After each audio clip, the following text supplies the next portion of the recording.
Welcome in, Walkons fans, back to the podcast. This was going to be a short one. It probably still will be. Kevin and Drake are not with me today. Tyler Kluver going at it alone.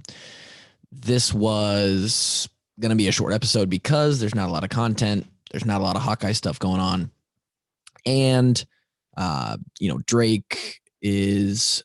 I believe the poker tables have opened back up back in Arizona. He's back in Arizona now, so he's going to go play a little poker tonight. He's got to sharpen his game up. So he has some source of income in his life. Kevin is on his way back from Chicago, I believe. So he wasn't going to be able to make it till later. I kind of wanted to get this done because Sunday is a day where you want to just hang out. You want to chill. You want to have the night to yourself. At least I do. I like having the Sunday night to just hang out and do your thing. So going at it alone, looking at about 25 to 30 minutes. And if you think, oh, Tyler's doing it by himself, this could get not very interesting. I don't really like Tyler. Well, this one might be a different vibe. Like I said, this was going to be calm. I've gotten a little riled up here at the beginning of this, and I'm not very happy right now. We'll get to that in a second. It has to do with the reemergence of the racial disparity stuff and a new breaking story that literally was posted and published on Twitter about 20 minutes before I hit record. So first off, we're going to start with some of the picks from yesterday. We're recording this podcast on 10/18, 10/17. We had some college picks go down. Kevin and I both had a few picks on the day. Oklahoma State, I had them -7 over Baylor, and that game got moved back. So that, cancel that off the table. So that left me with one college pick, and that was Bama, Georgia. And that was the pick that Kevin and I were kind of on opposite sides of. At the time, the line was 57, and I liked the over. Kevin liked the under. So it was kind of head-to-head. That end score was Alabama 41, Georgia 24 for a total of 65 points going over, which means my pick hit. Kevin's did not. Suck it, Kevin. Speaking of Kevin and picks, he wants to let everyone know, and this is really echoed between the three of us, the Ravens game just finished up. They were in complete control. They were kicking ass the entire game. They were -7.5. It was a pick that all three of us put out this week, and they let the Eagles come back and only won the game by 2, 30-28. The Ravens come away with a win, but our triple lock of the week fails. Sorry. As far as Kevin's other picks, before we move on here to more important things, Tennessee -5.5. Let's see how they did. They got absolutely killed. That's right. Kentucky came out. I believe there was like 6 interceptions in that game for the Tennessee quarterback, something wild like that. So Kevin's Tennessee pick got smoked. Kevin took South Carolina +3. That one covered. South Carolina ends up winning that game outright over Auburn. Auburn just not looking that great. If you look at all these SEC games, right, or in just those 4 teams alone, Kentucky, Tennessee, Auburn, South Carolina, they're all 2-2. It's like the SEC is very even across the board here. And I don't think it's because they're super deep. I think it's because they're less top heavy than normal. Personal opinion. Texas A&M -5.5. That covers. They beat Mississippi State by 2 touchdowns. North Carolina -12. North Carolina tried to get absolutely run out of the gym by Florida State, who has just been absolutely trashed this season. North Carolina ranked 5th, maybe the most fraudulent 5th rated team in the history of rankings. They were down 31-7 at one point. Florida State didn't even score in the second half, still won the game 31-28. So Carolina pick did not cover. And then again, Bama, Georgia under 57. That game went over. So those are Kevin's picks. Kevin was very, very displeased, and he wanted everybody listening to know that. I asked him if he wanted to hop on the call in for this episode. He said, just make sure my discontent with the Ravens is known. So everybody, Kevin hates the Ravens. So those are the picks. There's still a couple Still a couple NFL picks to roll, and we'll go over those on Thursday's episode, but those games still have yet to finish. So the rest of this episode is going to look like this. I'm going to go over this bullshit that came out with as far as Iowa news. I'm going to talk quickly about Jeff Brohm and his positive COVID test and how that, at least in my eyes, affects this weekend.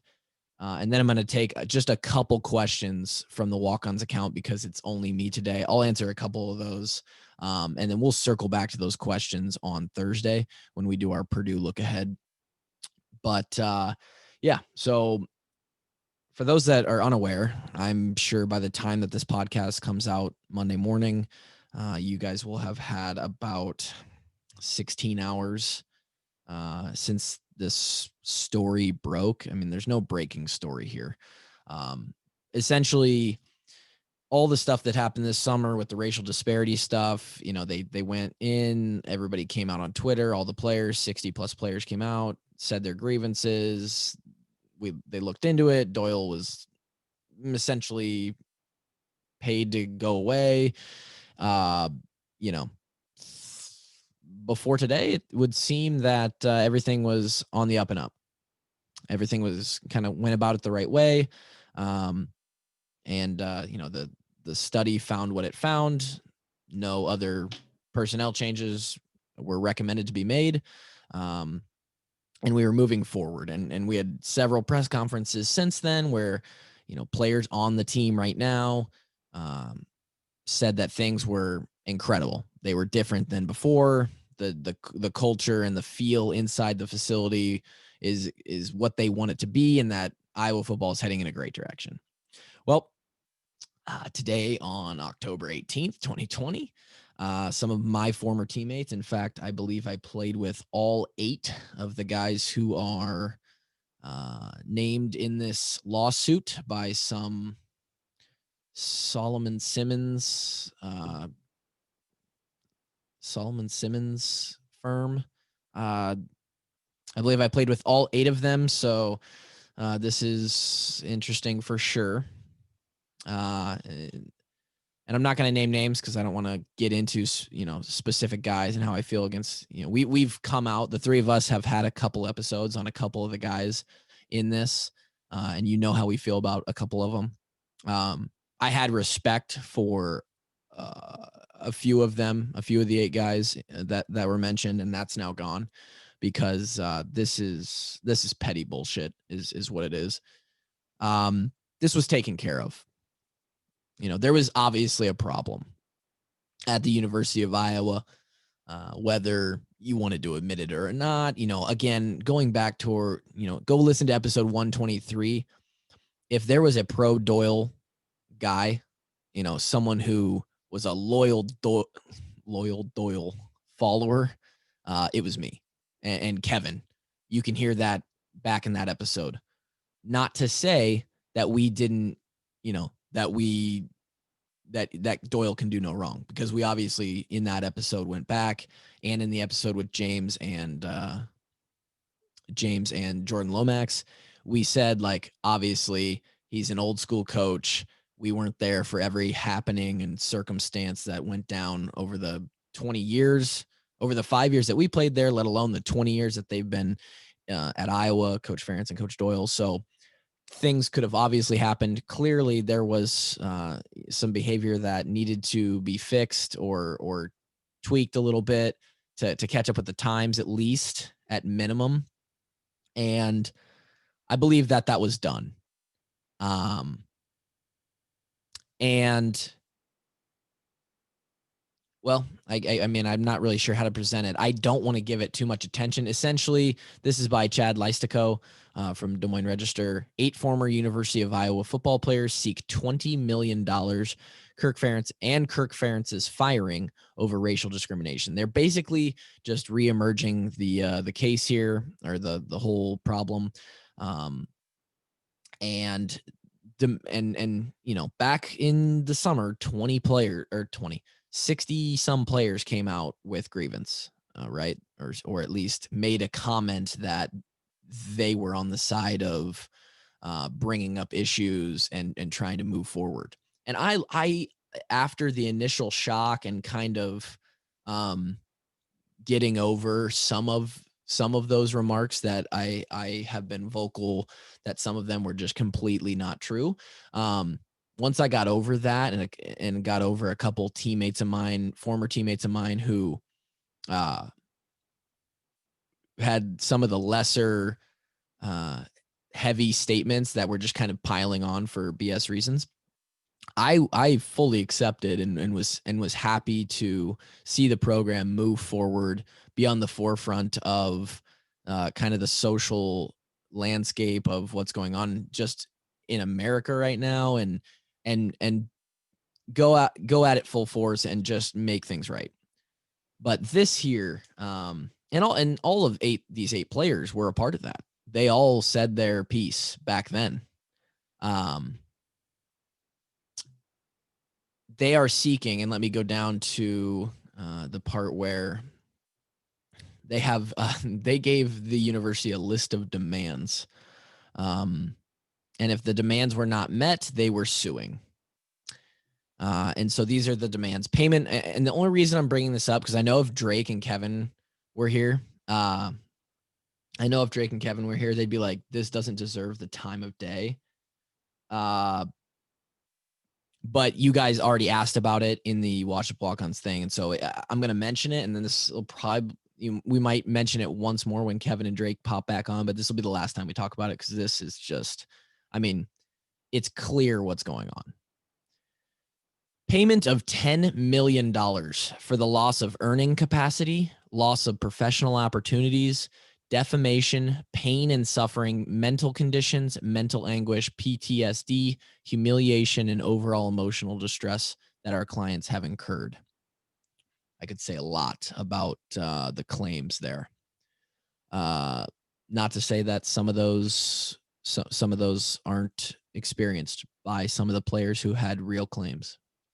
But I played with all 8 of these guys, got to know 6 of these 8 guys really, really well.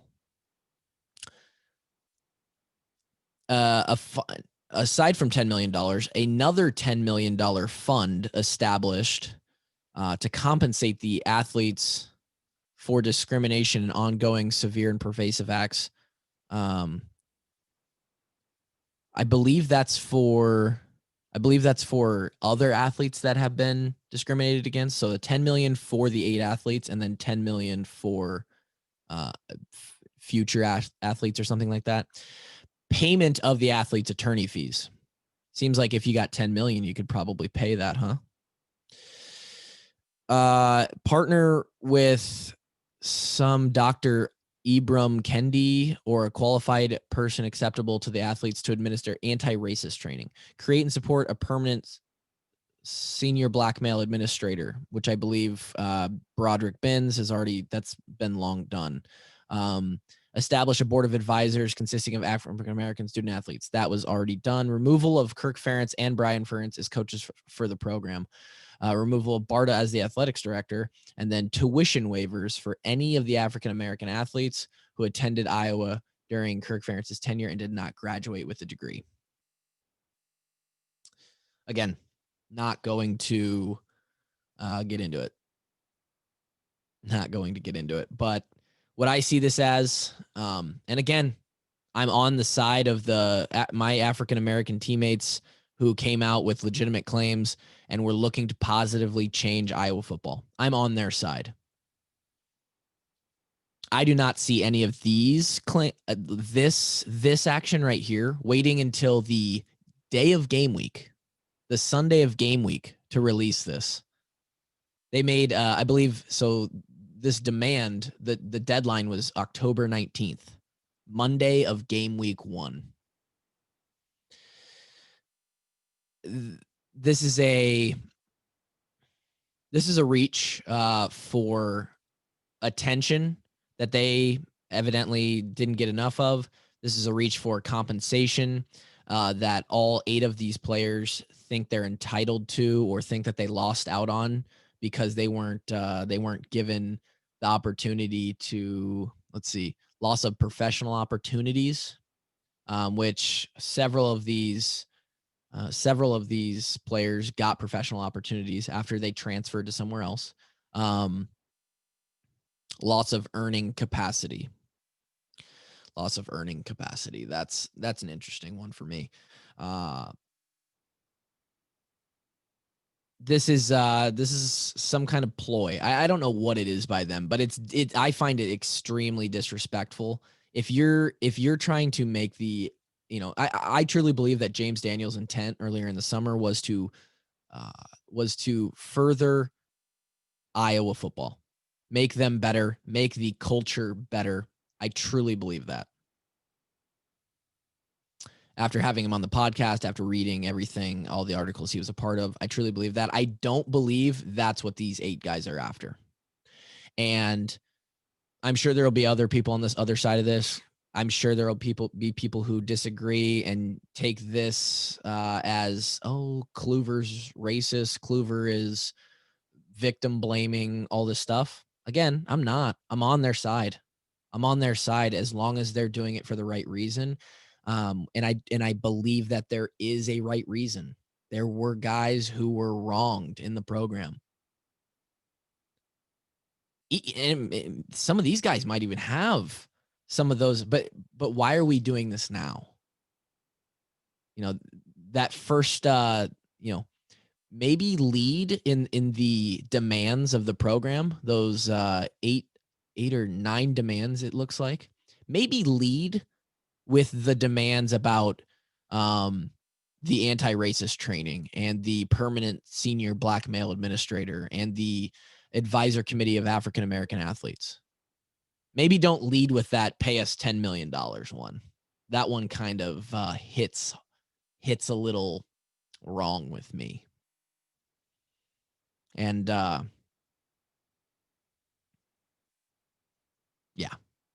I don't like it. Yeah, I got a bad taste in my mouth. And you know what? A couple of these guys, the relationship I had with them, the way that they kind of went about their business when they were at Iowa, that kind of left a bad taste in my mouth as a teammate. So that's as much time as I'm going to spend on that. If this picks up traction, I would be really, really surprised.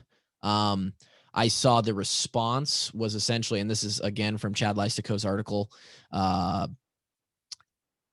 they reached out for comment to President Bruce Harold, and again from Leistico, Bruce Harold shared this statement. We appreciate some former athletes sharing insights on their experience while at the University of Iowa. Many of their concerns have been reviewed and addressed. And to be clear, any student athlete that has left the university and did not obtain their degree is welcome to return, and we are here to support them. There are several demands outlined in the letter, and we are proud of the efforts made to date. We have a path forward that includes ideas and recommendations from many current and former student athletes aimed at making the University of Iowa a more inclusive and better place to learn and grow and compete as an athlete.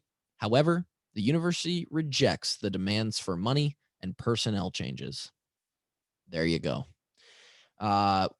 If this really becomes something, we'll talk about it more. That's as much as I'm going to say for now. Moving on. Jeff Brohm, another thing that was announced today on Sunday. Hella news. Jeff Brohm, and it came out that he had COVID on Sunday morning, I believe it was reported.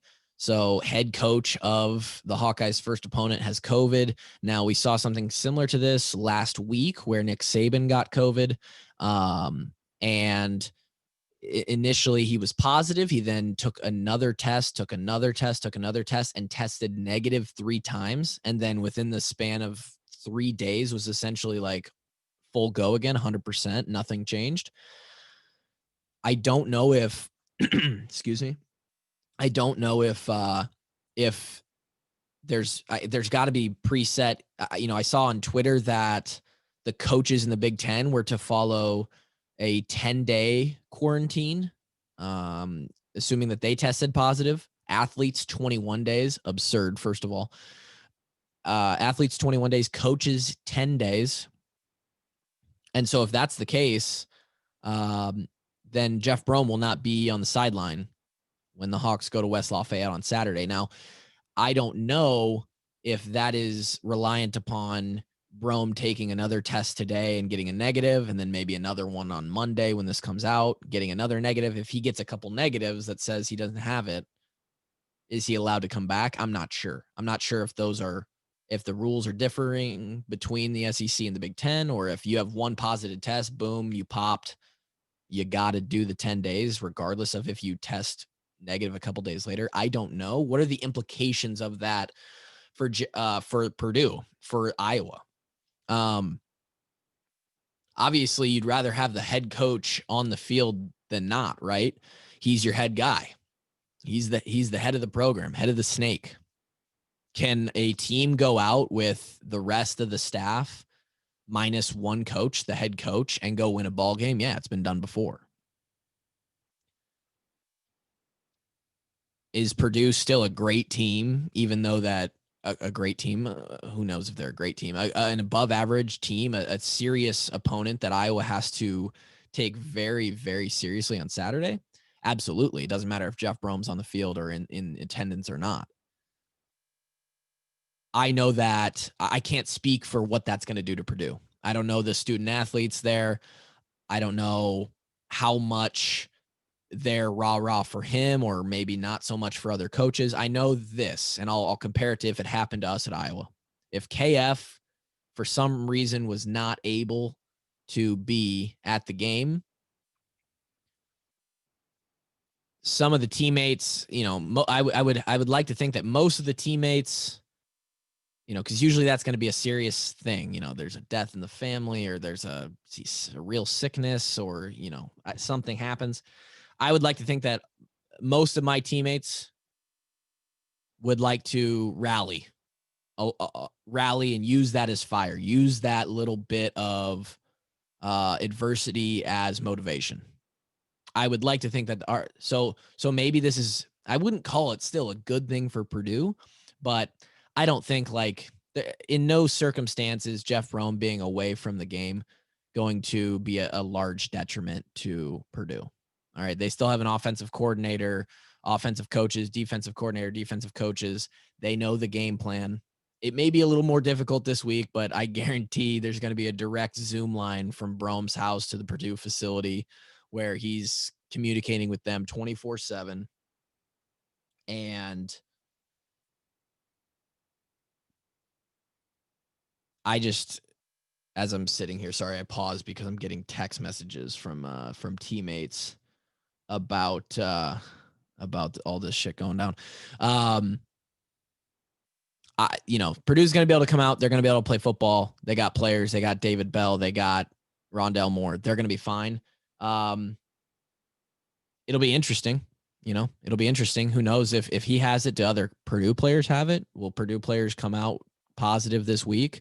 Who knows? I saw the Hawks were like a +2 on some sports book. So this game's going to be close. I think it's going to be a great game. We'll talk about it more on Thursday. Moving to our final thing of the day. I asked for questions. Again, I'm going to move most of these over to Thursday when I've got the guys back on here. But and several of them were about Jeff Brohm's absence, if he's unable to coach. I tweeted there was a kicker who missed a field goal and got in a scuffle with one of his players. Went after him. I imagine the player came over and said, like, "Fuck you, dude! You can't make that kick. Like, what? You got to make that." And then the kicker got pissed and, like, they were tussling over it. It reminded me, and I tweeted about a time that Drake actually did that to Ron Calusi in 2016. And I'm going to let him tell that story. Pretty funny. I actually have a part in it. And it'll be better when Drake tells it, obviously. Morgs says, what player other than our QB Spencer can we not afford to lose due to injury or COVID? That's a great question. Spencer's obviously number one. it's hard for me to come up with a specific guy on this one. And that's probably a good thing, at least offensively. We lose one of our receivers and we're deep. We talked about it last week. We lose one of our running backs and we got a couple in the second and third string position to kind of, step up. I would say, in my opinion, it would be Linderbaum. I don't know the depth we have at center. I know he's great. And a guy who touches the ball on every play and is going to be dealing with exchanges between him and Spencer. Like, that's a super important relationship. So I don't know who moves to center, but losing our center would be tough. So that's my answer for offense. On defense, just because there's some questions, I would say I think our D line's deeper than we think it is, but I would say any linebacker or DB, any of them, because it cuts into the depth that we already don't know about. If that makes sense, So essentially, take any spot where we're not exactly we can't just reload a guy. And that's the spot. Obviously, quarterback is usually that way because there's only a couple on the team. I never worry about the DBs. I mean, we've lost games because of some bad secondary play before, but yeah, I would say center, Linderbaum, maybe one of our linebackers. Who knows? There's a question. I'll finish on this one. Does Purdue's head coach being out of the game make a huge impact? Again, not really. I don't think so. Will the long snapping game be on point? Will we see any 3 punter formations? Who's going to be the holder? These are the things Iowa fans need to know. We'll end it here because a lot of these, I want Kevin and Drake's answers. I'm not the content guy. I'm just not the guy, I'm just not the guy. But the long snapping game should be on point. It really should never not be on point at any school. Your long snapper week 1 is going to be Austin Spiewak. He is a 5th-year senior that waited 2 years behind yours truly and 2 years behind Jackson Subert. So he's been on the team since 2016. He's played 16, 17, 18, 19, 20. He hasn't played, but he's been on the squad. So Austin is a guy who is extremely accurate and smooth on PAT field goal snaps. And he's a guy who can get it done. I would not call him the most athletic long snapper. And Spiewak, if you listen to this, is nothing against you. This is just my breakdown. He's going to be able to get the long snapping done just fine. If he would have had to have gone in the last couple years, if Subert got hurt, I would have had all the faith in the world. And I think he's smart enough, knows the system, knows what we're trying to get done on special teams, that he will be able to, he will play his role just fine and exceed expectations at long snapper position this year. I highly doubt we see any 3 punter formations, even though we have 3 on the depth chart. Put one of them back there, let them smoke it. I don't care. Rockets to the moon. Who's going to be the holder? Great question. It's usually one of the punters. So I would say it's either going to be Gersonde, who's again been around a long time, either Gersonde or could be Tory Taylor, the punter. Could also be a backup quarterback. Those are probably who you're looking at. So, you never know. Padilla or Gersonde or Taylor is my guess. Gotta love the special teams questions. That's it. I'm gonna wrap this one up. Hopefully you guys listened and got a little something out of it. It's game week. It's exciting. We will actually have an action-packed episode finally on Thursday, previewing the Purdue game, previewing Big Ten in general, talking about some Big Ten lines. We're going to get some actual winners out of Kevin Ward because the Big Ten is playing. And I'm glad. I'm ready to ramp this stuff back up. I'm so happy that you guys continue to listen. And through a slow time, really, the past month or so, past couple months, now is when we have fun. Now is when we go. now is when we have content to talk about Hawkeye football. It's exciting. We're 5 days out when you're listening to this or less, and I cannot wait for the Swarm on Saturday. That's it. Episode 155, 154. I have no idea. Signing off.